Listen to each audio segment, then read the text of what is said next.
Gledate Dnevnik zdravlja.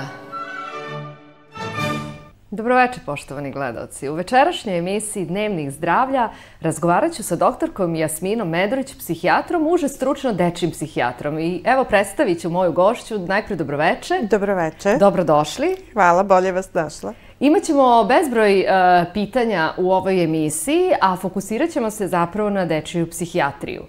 Sada ovako, s čime se bavi i šta procenjuje dečiji psihijatar? To bi bilo neko moje prvo pitanje i da otpočnemo ovaj razgovor. Ja ću početi time da moram da kažem da je dečja psihijatrija relativno mlada grana, izdvojena iz psihijatrije. I možda bi bilo interesantno za vaše gledaoce da je jedan od začetnika dečje psihijatrije Ana Freud, ćerka poznatog i čuvenog Sigmunda Freuda, mada ona nije radila u Austriji, radila je u Londonu i ona je osnovala i čak jednu kliniku koja se zove Tavistock, ali ne bih širila dalje priču. Od tada počinju sva zapažanja nekako i sva delovanja u smislu razumevanja dečjeg razvoja. Uglavnom, psihijatar procenjuje, neću da kažem sve poremećaje, ali većinu poremećaja u dečjem razvoju. Kakvi ti poremeći mogu da budu i motorni, i emocionalni, i psihički, i poremeći inteligencije, poremeći shvatanja, razumevanja, poremeći školskih veština, poremeći u socijalizaciji. Kažem, to obuhvata jako veliki dijapazon poremećaja. Recite nam, evo ovako da započnemo zapravo ovaj naš razgovor od toga koji je uzrast i kada je trenutak kada roditelj primeti nešto neobično, da kažemo, i kada se javi lekaru. Ja moram da vam se zahvalim na ovom pitanju. Zašto? Odmah ću vam objasniti. Zato što roditelji ponekad i vrlo rano vide da sa njihovim detetom nešto nije u redu ili kasnije u razvoju ili u motoričkom razvoju. Postoji nešto što su miljokazi dečjeg razvoja. Kada treba da drži glavu, kada treba. To je nešto gde se vidi, to je što se vidi kod većine dece. Oni usvajaju određene veštine u toku svog razvoja. Kada dete kasnije, to znači da treba da dođe kod lekara. Međutim, roditelji misle da će dete samim sazrevanjem da negde pobedi taj poremećaj i to se onda ne dešava u nekim slučajevima. Nekada se zaista desi da u toj zrelosti ili uključivanjem u socijalnu grupu dete imitira ili prati drugu decu i zaista u velikoj meri ostvaruje veći deo motornog razvoja i psihomotornog razvoja, ali u nekim slučajevima se to ne dešava. I zato ponekad roditelji dođu, obično se to dešava pred polazak u prvi razred osnovne škole, kada vide da njihovo dete u nekom segmentu kasni u razvoju, onda insistira na nekom tretmanu. I to, da tako kažem, na ubrzanoj varijanti, što nikako nije dobro. Može da optereti dete, da dete razvije otpor prema dolaženju kod psihijatra ili kod bilo kog defektologa, kod bilo kog stručnjaka, tako da je to može da bude kontraproduktivno. Kada se javi poremećaj, roditelji bi trebalo prvo da dođu na savjetovanje. Obično pedijatri upute na savjetovanje jer oni procenjuju kroz sistematske preglede da li procenjuju svaki segment detetovog razvoja i oni upućuju nama, svojim saradnicima, da tako kažem, ako primete neki poremećaj. Da li postoji razlog i da li treba uputiti roditelja i dete psihijatru? Ono što bih također htjela da vas pitam, sa kojim stručnjacima sarađujete?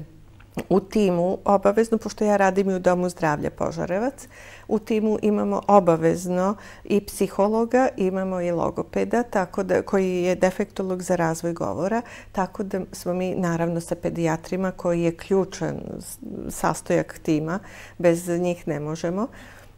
Tako da mi svi praktično pratimo svako iz svog domena određenu decu za koju pedijatar, ja se izvinjavam, pedijatar primeti da se ne razvijaju na isti način u svim segmentima razvoja koje možemo da pratimo. Sada ste pomenuli logopeda, pedijatra i sve je to u redu, ali evo da vratimo malo priču samo unazad i da kažemo Koje su to najčešće, evo ovako, ako možemo samo da napomenemo, koje su to najčešći signali koji deca šalju okolini i svojim roditeljima na koje treba obratiti pažnju?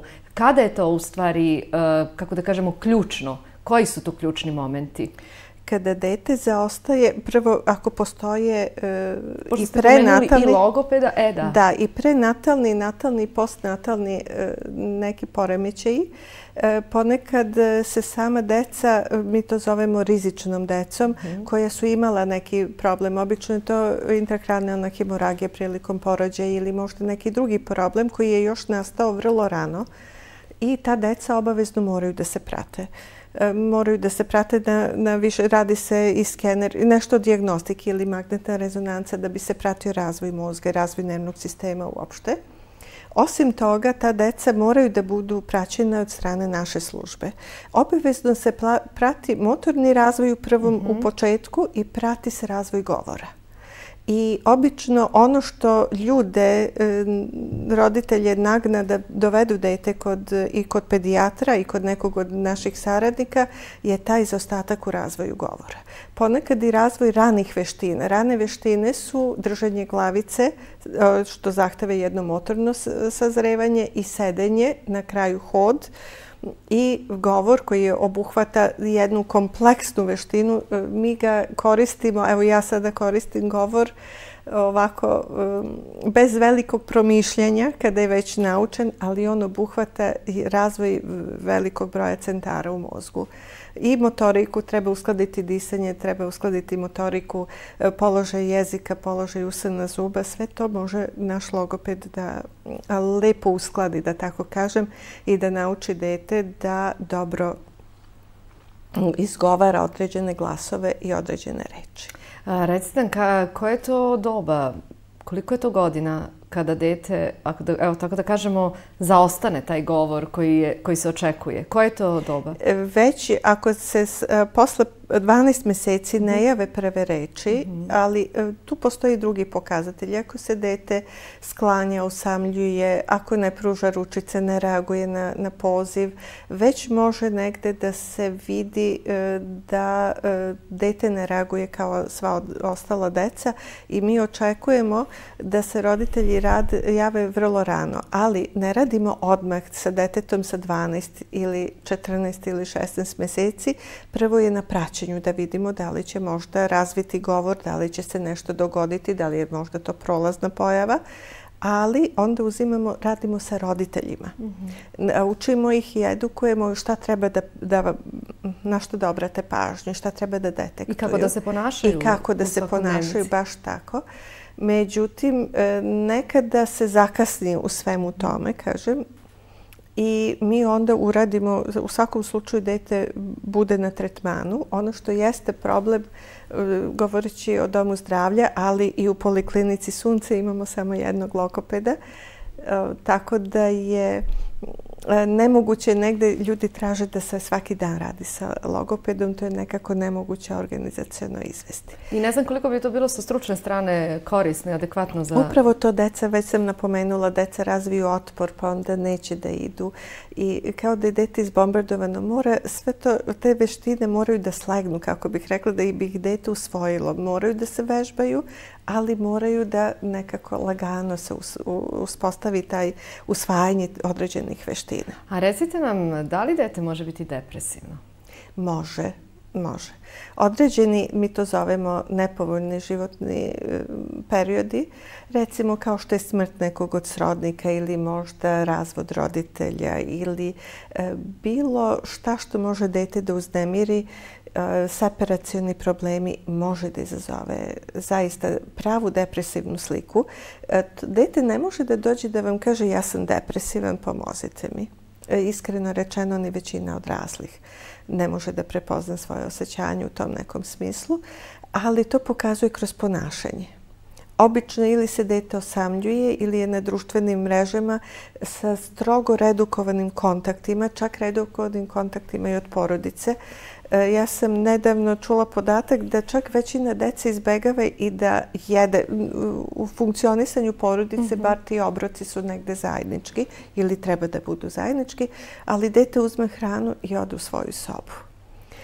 Tako da bi tu već, onda se ide ka jednom otuđivanju. Također, veliki broj dece, ja sam se zapanjila u poslednje vreme koliko dece dolazi sa poremećajima spavanja.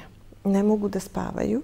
Recimo da preko pola noći prođe, a da oni ne mogu da ostvare ni jednu fazu sna, onda znači njihovo dnevno funkcionisanje ne može da bude dobro, jer nisu odmorni. To možemo nekako da povežemo i sa time da kažemo dete je hiperaktivno. Na neki način...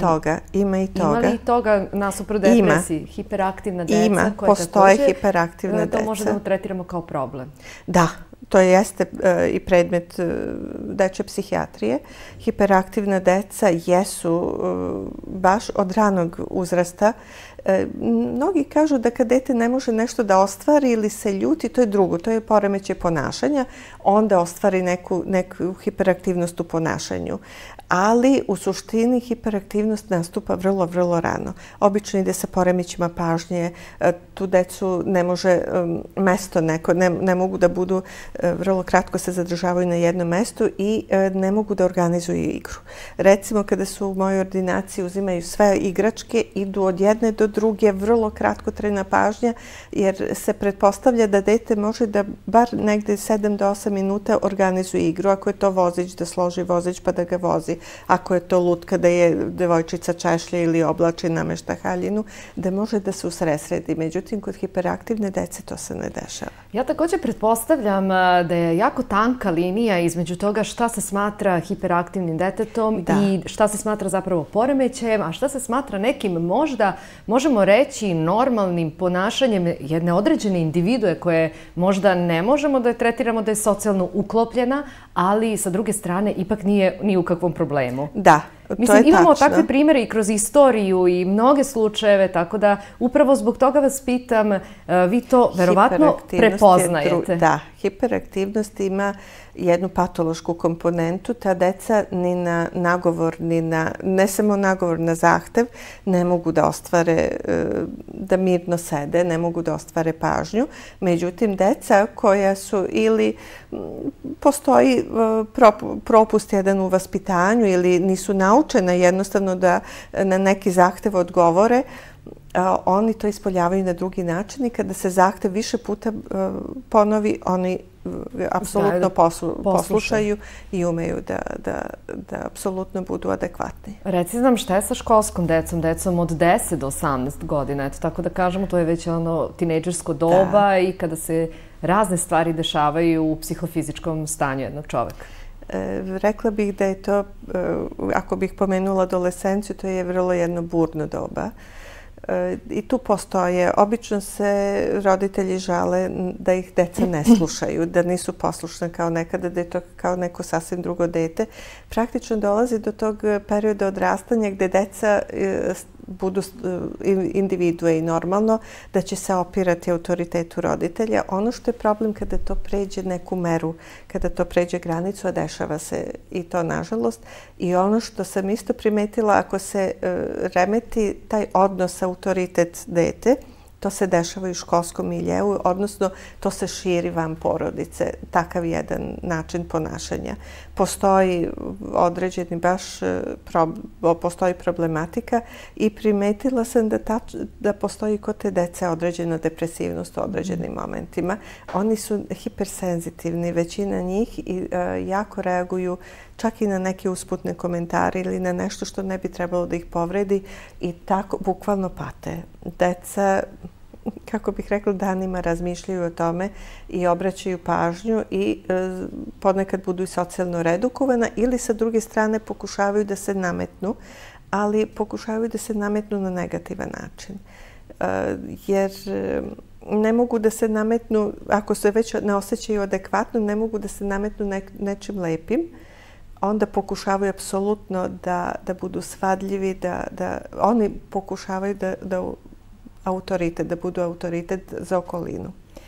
Sada je došlo vreme da vas pitam koju metodologiju rada primenjujete kada je reč i o deci mlađeg uzrasta, a i o adolescentnom periodu. Zapravo, kakav je vaš pristup i rad i da li to uključuje i medikamente? Da. Kod psihijatra uključuje medikamente tamo gde je potrebno i ja ih dajem. Roditelji se plaše da će to izazvati zavisnost kod njihove dece. Međutim, zašto dajem medikamente? Da bi im pomogla da sa neke strane da ne reaguju tako burno, jer to reagovanje može više da im šteti nego da koristi, da bih smanjila tu njihovu reakciju, jer posle toga mi možemo savjetodavno i psihoterapijski jako dobro da radimo. Nažalost, i zbog odrastanja dece, i zbog nedostatka vremena, ja sam završila psihoterapiju dece i omladine i bavila sam se psihoanalitičkom psihoterapijom, ali ona je dugotrajna. Tu se dešavaju lagani pomaci, ali kažem, ona je dugotrajna, a ipak ovo vreme zahteva i roditelji se umore i neće da dovode dete i dete se samo umori, jer potrebno je sprovesti određena pravila u toj psihoterapiji i onda radim kratkotrajna savjetovanja. Prvo uzimam anamnezu, rad sa roditeljima, sagledavanje situacije, sagledavanje problema deteta, zatim savjetovanje roditelja, savjetovanje deteta, tako da sve to uključuje saradnje, kao što sam već rekla, sa psihologom ukoliko je potrebno da se uradi psihotest. To mnogo pomaže u dijagnostikovanju problema i naravno bude i davanje lekova. Moram da vas pitam, pre nego što vas pitam, kakva je situacija u našem gradu, odnosno kakva je situacija na ovom području, s obzirom da smo svesni toga da to predstavlja na neki način i stigmu i nije tako lako i jednostavno doći, priznati sebi na prvom mestu, a i onda i okolini da imate takav neki problem. Pričam kada je reč o roditeljima. Ali, evo, ajde prvo to da čujemo. Recite nam, kakav je vaš pristup, kako vi ohrabrujete zapravo roditelje? Ja pustim roditelje. Moram da vam kažem da je bilo raznih reagovanja roditelja od toga da mi ne daju pravi ili minimiziraju, ne daju mi podatke, pravu sliku ili minimiziraju ili neke efekte praktično i onoga što ja radim ili jednostavno ne priznaju i nemam ništa protiv, čak sam i za to da oni provere šta sam ja to dobro uradila i u Beogradu kod nekog od stručnjaka, jer onda, ali uvek im ostavljamo otvorena vrata da se vrate i vraćaju se. Da, da li su razvojni poremećaji ozbiljni i dugotrajni? Nekada jesu i što se pre pristupi i dijagnostikovanju i lečenju ima više šanse, naravno, ako ne za postizanjem potpunog izlečenja, odnosno potpune restitucije, ali bar adekvatnog ponašanja deteta, praktično adekvatnog funkcionisanja. Evo ono što sam htjela malo čas da vas pitam, zapravo tu su i društvene mreže, tu je internet kao jedna nova, moderna pojava koja više čak i nije ni nova, ni moderna, već je deo naše svakodnevice. Deca su uključena u interakciji, su sa tim virtualnim svetom svakodnevno. Može li to da utiče na njihov psihološki razvoj? Kako da ne. Prvo, to je negde, kako bih rekla, nedirektno sučeljavanje sa partnerom, sagovornikom i to je za decu za sada relativno bezbedno i mogu da vam kažem da sam primetila da čak mogu da budu u istoj prostoriji, ne baš jedno pored drugog i da se dopisuju preko mobilnih telefona, da komuniciraju. To je neka bezbedna komunikacija, ali ono što je problem, ne može da se kontroliše vreme praktično te vrste komunikacije, tako da to uzima sati i sate deca provode za Facebookom, izložene su zračenje, vrlo često se javljaju tikovi, a da ne govorimo o otuđenju i nekada dolazi do izostanka želje za radom domaćih zadataka, za učenjem. Vrlo često se zanemari ono što treba da se uradi i to je sada jedan novi problem, nažalost. Evo ovako, za kraj, ja bih htjela da vas pitam šta je dete sa rizikom od nastanka bilo kog poremećaja? Rizična deca su ona deca koja su imala neki problem, mislim na telesni problem ili prilikom rođenja. Mogu da razviju neku vrstu ili neurološkog oboljenja ili možda psihijatrijskog oboljenja. U svakom slučaju su deca kojih treba ih pratiti u svakom slučaju. A posebno deca koji ispoljavaju neki vid poremeća ili je to nedostatak potpuni govora. Uvijek taj govor je negde nešto što je vidljivo. Vidljivo, da. Ali motorna takođe ili nespretnost ili jednostavno nemogućnost veština, kasnije neusvajanje u određenom segmentu školskih veština, to su čitanje, pisanje, matematika. A to isto može ili kašnjenje u savladavanju tih veština također može da prouzrokuje kasnije i manje samopoštovanje kod deteta, izostajanje socijalnog okruženja i zaista se ta deca povlače i to jeste veliki, veliki problem. I evo, mogu da se nadovežem upravo na to u kom uzrastu je detetu najbolje započeti neki tretman kod stručnjaka? Oko 2. godine. Oko druge godine, ukoliko se primeti? Jeste, ako se primeti, do tada bi već trebalo da bude i poboljšanja, ako se slučajno spontano jave, ali 2. godina, 1,5 dana do 2 godine starosti deteta su idealno vreme za javljanje stručnjaka. Recite nam, gdje mogu naši sugrađani da vas pronađu, da vas kontaktiraju i evo, ako da kažemo, i da zakažu neki tretman ili dobiju neki savjet? Naravno, ja radim u Domu zdravlja u savjetovalištu za mlade, a radim i u Poliklinici Sunce po pozivu, tako da tu također imamo odličan tim, uključujući pedijatri, psihologa i logopeda, tako da apsolutno mogu da se jave i da... Na brojeve telefona koje mi ostavljamo ovdje? Da, na brojeve telefona koji su dostupni, tako da apsolutno izlazimo u susret svima.